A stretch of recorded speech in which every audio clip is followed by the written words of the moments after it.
આજની ધર્મકથા. પ્રણામ. લબ્ધિ જેની ચાહના આખા જગતને છે.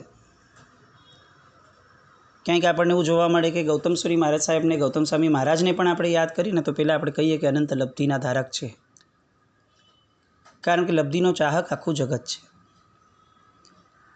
આવું જ વિચારીને મને એવું લાગે છે કે કદાચ દાનસુરી મહારાજ સાહેબે આ યુગ પુરુષનું નામ લબ્ધિ વિજયજી પાડ્યું હશે.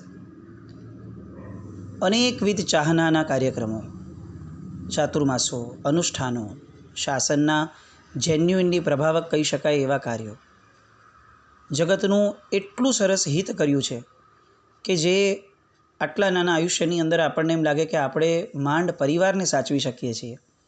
સાહેબે કેટલા રાજ્યો, શાસનના કેટલા પ્રશ્નો અને કેટલીય એવી ધારાઓને સાચવી છે કે જે ધારાઓ છેક આજ સુધી અસ્ખલિતપણે સાહેબની કૃપાથી ચાલી રહી છે. આવા લબ્ધિસુરી મહારાજ સાહેબ. સમય ખૂબ બળવાન છે. આપણને લાગે કે આવા યુગ પુરુષો ક્યારે પણ આપણાથી વિદાય પામવા ન જ જોઈએ એ આપણી હર હંમેશની ઈચ્છા હોય, પણ કાળનો કોળિયો બહુ ક્રૂર હોય છે. સંવત 2017 શ્રાવણ સુદ 5મ, લાલબાગ, મુંબઈ એમનો કાળધર્મ દિવસ. પણ આ કાળધર્મ પૂર્વેની કેટલીક એમની અંતરંગ દશા, એ દશાઓને જો જાણીએ નહીં તો આ યુગ પુરુષનું જીવન આપણે કદાચ સ્પર્શી શકશું નહીં. એવું કહેવાય છે કે આપણને અંત સમયે ક્યારેય સમાધિ ડાયરેક્ટ મળી જશે એવી શક્યતા બહુ જ મિનિમમ જીવોને હશે. જીવન પર્યંત જે કર્યું છે અંત સમયે એ જ આવશે. આપણે પ્રયત્નો પણ કરશું તો પણ જીવન પર્યંત જે કર્યું છે એને ખાડી નહીં શકીએ. લબ્ધિસુરી મહારાજ સાહેબના જીવનમાં આ જ બન્યું. જીવન પર્યંત જે સમાધિને એમણે અકબંધ સાચવીને રાખી છે, જે પ્રસન્નતાને એમણે પોતાનું ખરું સ્વરૂપ અને પોતાનો પર્યાય સમજીને સાચવીને રાખ્યું હતું, એ બધું હવે ઉજાગર થઈ રહ્યું હતું. સહવર્તી મહાત્માઓ, શિષ્યો, શ્રાવક શ્રાવિકાઓ આ બધાને અતિશય આશ્ચર્ય ઉપજાવે કે આટલી વેદનામાં પણ સાહેબની આ સ્થિતિ ક્યાંથી આવી. પણ આ સ્થિતિનો પ્રત્યુત્તર હતો સાહેબનું જીવન. લાલબાગમાં પ્રવેશ થઈ ગયો અને સાહેબને અંદરથી જ એક સ્ફૂર્ણા જાગી અને એમણે શિષ્યોને ભેગા કર્યા અને ભેગા કરીને સામે ચડીને એમણે કહ્યું કે જુઓ, આ મકાન સ્થિર રહે છે તે દિવાલના આધારે કે અંદર રહેલા પાયાના આધારે? શિષ્યોએ કીધું કે સાહેબ, મકાન સ્થિર તો પાયાના આધારે જ રહે ને. તો પછી વિચાર કરો, શરીરના આધારે હું કે મારા આત્માના આધારે શરીર? આત્મા અમર છે, અવિનાશી છે. આ સૂત્રનો આજે હું અનુભવ કરી રહ્યો છું. શિષ્યો સાહેબનો મર્મ સમજી જાય છે અને સામે ચર્ચા કરે છે. પણ ત્યારે સાહેબ બહુ સરસ રીતે કહે છે કે વત્સ, મારા 57 વર્ષના ચારિત્રની અત્યારે પરીક્ષા ચાલી રહી છે. જીવન નાટકનો આ છેલ્લો અંક, મૃત્યુ, શરૂ થઈ રહ્યો છે. આખું જીવન જો આટલું મધુરું રહ્યું તો છેલ્લો અંક અધૂરો કેમ રહે? એ પણ મધુરો મારે કરવો છે. મને સમતા અને શાંતિના દર્શન થવા જ જોઈએ અને થશે જ, કારણ કે પ્રભુની કૃપા હું વરસથી જોઈ રહ્યો છું. મને પ્રભુ યાદ આવે છે, મને વેદના યાદ આવતી નથી. કારણ કે હવે આ કાયાનો બહુ જ થોડા સમયનો હું માલિક છું. તો એની પાસેથી બરાબર કામ લઈ લઉં ને. શિષ્યોની આંખમાં પાણી છે અને શિષ્યોએ સાહેબને હા પાડવાની શરૂ કરીને સાહેબે તરત કીધું કે મને ઉત્તરાધ્યયન સૂત્ર જે છે એ આપો. મારા જીવનનો હવે અંતિમ પર્યાય ચાલે છે. પ્રભુના જીવનના અંતિમ પર્યાયમાં ઉત્તરાધ્યયન સૂત્ર પ્રભુએ આપ્યું હતું. મારે હવે એ ઉત્તરાધ્યયન સૂત્રનું પઠન જોઈએ છે. સાહેબની મહાયોગી અવસ્થા હવે લોકોની સામે આવી રહી હતી. ક્યાંક ક્યાંક પૂજ્યશ્રીને શુભ માટે ધૂન વગેરે લેવામાં આવે છે. સાહેબ જાણે આંખ બંધ કરીને બેસી ગયા હોય એવી રીતે અવસ્થામાં આવે, લોકોને ડર લાગે કે સાહેબ સાહેબ, અને ત્યાં સાહેબ આંખ ખોલીને એમ કે હું ધ્યાનસ્થ અવસ્થામાં હતો. વિક્રમસુરી મહારાજ, આજે જે વિક્રમસુરી મહારાજ સાહેબ જેમને કહીએ છીએ, એ સાહેબના પટ્ટધર શુશ્રૂષાની અંદર અનેક મહાત્માઓ એટલા બધા જબરદસ્ત રીતે સાહેબની સાથે રહ્યા છે કે આપણને એવું લાગે કે શિષ્ય પરંપરામાં સાહેબ ખાટી ગયા હતા. એમનું ઘડતર એટલું કમાલ હતું કે એમના શિષ્યોએ એમને જે રીતે અંતિમ અવસ્થામાં કે થ્રુ આઉટ જે સાચવ્યા છે, બાહ્ય સાચવણીની વાત નથી, એમના અંદરના સ્વરૂપને સાચવવા માટે પણ જે પ્રયત્ન કર્યો છે એ આપણને બધાને નતમસ્તકે ઝુકાવી દેવો છે. સાહેબ કહે છે કે હું વિક્રમ વિચારતો હતો કે ઉત્તરાધ્યાયન સૂત્રની કેટલી ટીકા વાંચી, સૌથી કઈ શ્રેષ્ઠ ટીકા છે તને ખબર છે? તો કે સાહેબ કયું? તો કે ચત્તારી પરમંગલાણીનો છેલ્લું પદ, સંજમમ્મીય વીર્યમ, સંયમમાં વીર્ય ફોરવવું. બસ મારું હવે સંયમ એની પરાકાષ્ઠા અને એના અંત ભાગમાં જઈ રહ્યું છે, એવા સમયે આત્મવીર્ય ફોરવવું એ મારું કર્તવ્ય છે. એક કામ કરો, બધાને બોલાવો. સાહેબ હજી બોલ્યા અને ત્યાં જ એમને ઉધરસ આવી, ઉલટી થઈ, માતરું થઈ ગયું, બધાને સખત વેદના થઈ અને અતિશય ગમગીન અને ભયભીત અવસ્થામાં સંઘ આખાને ધડાધડ ભેગો કરવામાં આવ્યો. ચતુર્વિધ સંઘ ભેગો થયો. બધા જ કહે છે સાહેબ અમે આપની સેવામાં હાજર છીએ, કંઈ જ નહીં થાય. સાહેબ બોલ્યા કે જુઓ, મારી ફરજ મુજબ મેં જે કર્યું છે જીવન દરમિયાન, છતાં પણ કંઈ ન થયું હોય તો સૌને આ જીવનબાજી પૂરી કરતાં પહેલાં આજે મન, વચન અને કાયાથી ખમાવું છું, મિચ્છામી દુક્કડમ આપું છું. સૌ મને ખમજો અને ખમાવજો. વાતાવરણ ખૂબ ગંભીર થઈ રહ્યું હતું. લોકો સામે મિચ્છામી દુક્કડમ આપી રહ્યા હતા. ડૉક્ટરો આવ્યા, નિષ્ણાત ડૉક્ટરો આવ્યા. બધાને એમ હતું કે આ બધું જેમ તેમ કરીને ટળી જાય અને હજી કેટલોક સમય આ યુગ પુરુષનો ક્યાંક ને ક્યાંક આપણને માણવા મળે. વાયુવેગે વાત ફેલાઈ ગઈ. આચાર્ય ભગવંતની ગંભીર માંદગી લોકોની સામે આવી. લોકોના ટોળે ટોળા સાહેબના દર્શન કરવા માટે આવવા લાગ્યા. શ્વાસ વધ્યો, દર્દે માજા મૂકી, ધબકારા ગણાવા લાગ્યા. શ્વાસોચ્છ્વાસની પ્રક્રિયા અતિશય ધીમી થઈ ગઈ. રાતના 12 વાગ્યા. સૌની નજર અત્યારે સાહેબ પર કેન્દ્રિત છે. બધાને એમ હતું કે શાસન દેવો ગુરુદેવને બચાવી લેજો. કંઈક અંશે સાહેબના હાથ પગ હલ્યા. લોકોને આશા આવી કે કંઈક બરાબર છે. અરિહંતની ધૂન ચાલે છે. સાહેબ સંપૂર્ણપણે ભાનમાં આવ્યા. પૂછ્યું કેટલા વાગ્યા? સાહેબજી 5 વાગ્યા. ચાલો ત્યારે પ્રતિક્રમણ કરીએ. શિષ્યોની તો આંખમાં પાણી આવ્યા અને આનંદના ઉછાળા થવા લાગ્યા કે સાહેબે પ્રતિક્રમણ માટે કીધું છે, ચાલો. અને બધા શિષ્યોએ કીધું ચાલો સાહેબ પ્રતિક્રમણ કરાવડાવું. ભગવાન મૂક્યા, પ્રતિક્રમણ થયું, પ્રતિક્રમણ પૂરું થયું. સાહેબ હવે આપ આરામ કરો. ગુરુદેવ સંથાર્યા. થોડીક વાર થઈ અને કીધું કે મને બેઠો કરો. સાહેબ કેમ એમ? નહીં, મને બેઠો કરો, મારે જાપ કરવો છે. અને સાહેબ સૂર્યમંત્રના જાપમાં લીન બન્યા.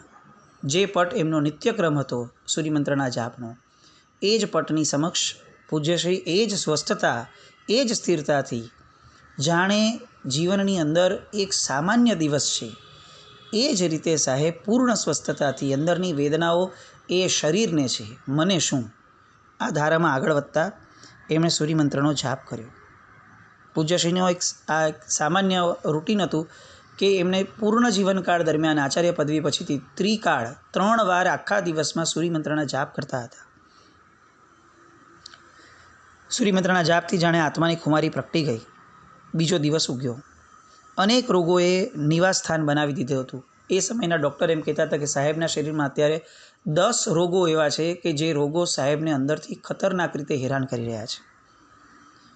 પણ જેને આત્મખુમારી લાધી ગઈ હોય એને હવે આ રોગોની કિંમત શું અને રોગોની તમા પણ શું. લોકો આવી રહ્યા છે. સાહેબ પોતે નવકાર ગણી રહ્યા છે બધાની સામે. કોઈ દવા લેવા કહે છે તો સાહેબ કહે કે દવા શું કરો છો, દવા તો મારી અંદર પડી છે. અને દવાની ટીકડી કાઢીને બતાવતા કે જો આ દવા અંદર જશે ને તો આ ટેણકી દવા આખા શરીરનું કાંઈ ન કરી શકે. હકીકતમાં જો કંઈ કરી શકે એમ છે તો મારા પ્રભુનું નામ કરી શકે એમ છે. અને પોતે નવી નવી રચનાઓ જે પોતાની છે એ રચના કરવા માટે બાજુમાં બેસાડતા શિષ્યોને, અને જે એમને સ્ફુરે એ લખાવતા હતા. હવે હું તો વિચારું છું કે હે ભગવંત, તારું શાસન મળ્યું છે, તેથી કર્મમાં મારી દ્રઢ શ્રદ્ધા છે. જે કોઈ કર્મ હોય તે બધા અહીં જ ઉદયમાં આવી જાય, તો અહીં કર્મના ઉદયમાં નવા કર્મ ન બંધાય એવી સમજણની ધારામાં મારો આ ભવ જો પૂરો થતો હોય તો આનાથી રૂડું શું? હું શક્તિથી અને શાંતિથી ભોગવીશ. કર્મની નિર્જરા થશે અને કર્મનો બંધ નહીં થાય. આ મારા ભવ પરંપરાનો સૌથી મહત્ત્વનો ભાગ રહેશે. હું કર્મોને પોકારું છું, ખુશીથી આવો. તમે આવો, તમે ગમે તેટલા ક્રૂર છો, મને ચિંતા નથી, કારણ કે મને જીનેશ્વર ભગવંતની ઓથ છે. મારા માથે ધીંગો ધણી બેઠો છે. હું શત્રુઓનું સ્વાગત બહુ જ પ્રેમથી કરીશ. સાહેબની એક એક ધારા, એક એક વાત કર્મો સામે જાણે કેસરિયા કરવા ઉતર્યા હોય એવી સાહેબની અંતિમ સમયની અજય યોદ્ધા જેવી એમની કુમારી. શિષ્યોને આજે પણ આપણને સાંભળતા ઈર્ષ્યા થાય એવી આ વાતો એ સમયે શિષ્યોએ તો જબરદસ્ત રીતે સાહેબને સંવેદ્યા હશે. સંઘ ભેગો થયો, કોઈને કોઈ વાત કરવા આવે અને સાહેબ કહે કે જીવનની ક્ષણિકતા વિચારું છું. મારા દેહનો ડુંગરો હાલ્યો, હાલવા ચાલવામાં અશક્ત બન્યો, પણ હું વિચારણામાં અશક્ત નથી, કારણ કે વિચારણા એ મારી પોતીકી છે. મારી પોતીકી વસ્તુ છીનવવાની તાકાત કર્મની પણ નથી. સાહેબના એક એક ટંકશાળી વચનો, અંદરમાં એમણે કેટલું અભ્યસ્ત કર્યું હશે અધ્યાત્મ, અંદરમાં કર્મધારાને, કર્મ થિયરીને એમણે કેટલી આત્મસાત કરી હશે એ જાણે આપણે સાક્ષાત અનુભવી રહ્યા હોય એવા આ દ્રશ્યો. કુરુક્ષેત્રમાં જીત મેળવવી સહેલી છે, પણ અંદરમાં જીત મેળવવી ખૂબ કઠિન છે. જે જીત મેળવવામાં લબ્ધિસુરી મહારાજ સાહેબ પાવરધા બની ગયા હોય એ રીતે સાહેબનું એક પછી એક ક્ષણ એમની જઈ રહી હતી. દિવસો હવે સાવ ઢૂંકળા આવ્યા અને જે મહારથીએ અનેકોને વાદમાં હરાવ્યા છે, હંફાવ્યા છે, જેને શાસનના ચરણે નમાવ્યા છે, શાસનની પ્રભાવના કરી અને કરાવી છે, એમની પાર્થિવ કાયા હવે જાણે જ્યોતિનું સ્વરૂપ ધારણ કરવા માટે થનગની રહી હતી. લાલબાગનો વિશાળ ઉપાશ્રય સાવ નાનો બની ગયો. લોકોના ટોળે ટોળા હખડે ઠઠ જામી છે. કોઈ હલવા તૈયાર નથી.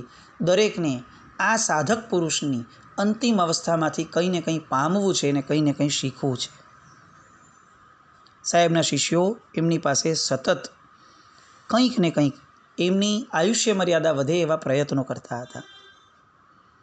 સાહેબે બધાને બોલાવ્યા અને બધાને કીધું કે મને કાંઈ થતું નથી. મને હવે દવા ન જોઈએ, આહાર ન જોઈએ, મને હવે ઉપાધિ પણ ન જોઈએ, મને આરામ પણ ન જોઈએ. મને બસ હવે એક જ જોઈએ, નમો અરિહંતાણમ. મને અરિહંત જોઈએ.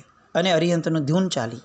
બધાના મોઢામાંથી અરિહંતે શરણમ પવજ્જામી, ચત્તારી શરણમ પવજ્જામી, બધી વાતો સહજાનંદી આત્મ સ્વરૂપની વાતો પૂજ્યશ્રીની આસપાસ સંપૂર્ણપણે ચાલી રહી છે.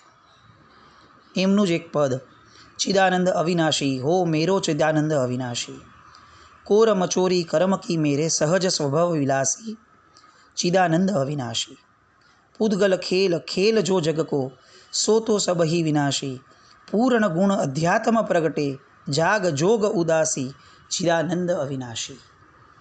એમના જ પદો જાણે એમણે એમની જ અવસ્થા માટે બનાવ્યા હોય એ રીતે આજુબાજુ સતત આ જ બધી વાતો ચાલે. ક્યાંક વચ્ચે બોલે કે મને વિક્રમ, મને મહાવિદ્ય યાદ આવી રહ્યું છે, મને શત્રુંજયના આદિશ્વર દાદા યાદ આવી રહ્યા છે. અને એક પછી એક વાતો નાની નાની જેટલી પણ મોઢામાંથી નીકળતી હતી એ સતત એમના હૃદયમાંથી, એમના મુખમાંથી નીકળી હતી. શિષ્યોએ એમને અર્પણ કરવાનું શરૂ કર્યું. સાહેબ, હું માસક ક્ષમણ કરીશ આપના નિમિત્તે. સાહેબ, હું 1000 આંબિલ કરીશ. સાહેબ, હું 1 કરોડ નવકાર મંત્રનો જાપ કરીશ. સાહેબ, હું 24 ઉપવાસ કરીશ. સાહેબ, 5 લાખનો સ્વાધ્યાય કરીશ. સાહેબ, હું 25 અઠ્ઠમ કરીશ. પન્યાસ ભગવંત બોલ્યા કે સાહેબ, હું 78 અઠ્ઠમ આપના 78 વર્ષના આયુષ્ય માટે કરીશ. સાહેબ, 5000 ગાથા, 7 લાખ નવકાર મંત્ર. સાહેબ, 1000 એકાસણા, 1000 આંબિલ, 1 માસક ક્ષમણ. અને એક પછી એક લાંબી કતાર લાગવા લાગી. લોકો સાહેબ નિમિત્તે પોતાના સુકૃતો સાહેબની હાજરીમાં સાહેબને જણાવવા લાગ્યા અને સાહેબના મુખમાંથી એક જ વાત નીકળતી હતી, આરાધનામય જીવન જીવજો. સાંભળ્યું છે કે કલિકાલ સર્વજ્ઞના માતા જ્યારે કાળ કરી રહ્યા હતા ત્યારે કલિકાલ સર્વજ્ઞએ એમને કીધું હતું કે હું આપના નિમિત્તે નવી કરોડ ગાથા રચીશ. અનુભવ્યું આજે લપતીસુરી મહારાજ સાહેબ માટે સેંકડો લોકોએ પોતાના જીવનમાં એમની હયાતીમાં આરાધનાઓ એમને સમર્પી. આ યુગ પુરુષ કેટલા પ્રભાવક અને પ્રખ્યાત હશે, લોકોના હૃદયમાં કેવા વસ્યા હશે, એનું આ ઉત્કૃષ્ટ ઉદાહરણ. આરાધનાના સૂર ચાલી રહ્યા હતા. સંથારા પોરસી સાહેબે ભણાવી. સાહેબે પૂછ્યું, મને શેનો અભિગ્રહ લેવો છે? જિંદગીભરના બ્રહ્મચર્યનો, ધારણા અભિગ્રહનો. કેટલી વાતો સાહેબ પાસે બધી ચાલવા લાગી. અખંડ જાપ ચાલ્યો, સિમંદર સ્વામી ભગવાનનું સ્તવન ચાલ્યું, ઋષભદેવ ભગવાનનું સ્તવન ચાલ્યું અને સૌ નમન કરી રહ્યા હતા, ગુરુદેવ અમારે આ આરાધનાને આપ સ્વીકારો. અને એ જ સમયે સાહેબનો દેહ ધીરે ધીરે ધીરે પોતાના આત્મપ્રદેશોને જાણે ખેંચી રહ્યા હતા એ રીતે એક પછી એક પોતાના અંગો થરથરી રહ્યા હતા. સૌનું કેન્દ્ર બિંદુ સમા પૂજ્યશ્રી જાણે પોતાના દેહનો મોહ ખંખેરી રહ્યા હોય એ રીતની પ્રસન્ન મુદ્રાની અંદર દેહથી અતીત થઈ રહ્યા હતા. અને એક ક્ષણ છેલ્લી એવી આવી કે જ્યારે એમની કાયામાં છેલ્લું સ્મિત વિરાયું અને આત્મા દેહ વિનાનો અને ચૈતન્ય વિનાનો બન્યો. પૂજ્યશ્રી આ જગતમાંથી વિદાય પામ્યા. લબ્ધીસુરી મહારાજ સાહેબને એક કારમી કાળ રાત્રિ ભરખી ગઈ. શાસનનું રત્ન લૂંટાયું. જીન શાસનની મહાન જ્યોતિ વિલીન થઈ. અનેક શિષ્યોના સુકાની એવા ગુરુદેવ આજે પોતાની નવી યાત્રાએ ચાલી નીકળ્યા. અધ્યાત્મ જગતનો એક સિતારો ખરી પડ્યો. કવિ કુલ કિરીટની કાયા રહી અને અંદરના આત્મદેવ જાણે સ્વર્ગની યાત્રાએ નીકળી ગયા હોય એ રીતે નીકળ્યા. ચોમેર વાતો પ્રસરી કાળધર્મની. ધડાધડ લોકો આવવા લાગ્યા. બાણગંગાનું સ્મશાન એ જાણે લોકો માટે ઉત્સવનું સ્થાન બન્યું. સુરીવરની ભવ્ય સ્મશાન યાત્રા સવારે 11 વાગે લાલબાગમાંથી શરૂ થશે આવી જાહેરાતો વર્તમાનપત્ર વગેરેમાં, તાર, ટેલિફોન, રેડિયો વગેરેમાં થઈ. ભુલેશ્વર આખું સાહેબના અંતિમ દર્શન માટે ઉમટ્યું. અમારા પૂજ્ય ગુરુદેવનો વિજય હો, કવિકુલ કિરીટ સૂર્યદેવનો વિજય હો, ગુરુદેવ લપતી સુરેશ્વરજી મહારાજાનો વિજય હો. બસ આ ધ્વનિ સમગ્રતયા જાણે મુંબઈની અંદર ચાલી રહ્યા હોય એવી રીતનું વાતાવરણ થયું. છેલ્લા 504 વર્ષના ઇતિહાસમાં કદાચ આવી સ્મશાન યાત્રા નહીં નીકળી હશે એવી લોકોની અંદર વાત કરવાની શરૂ થઈ. છેક ભુલેશ્વરથી નીકળેલી સ્મશાન યાત્રા બાણગંગા વાલકેશ્વર સુધી ચાલી. આપણી કલ્પનાઓ હચમચી જાય એવી જબરદસ્ત સાહેબની પ્રેમની આ ધારા.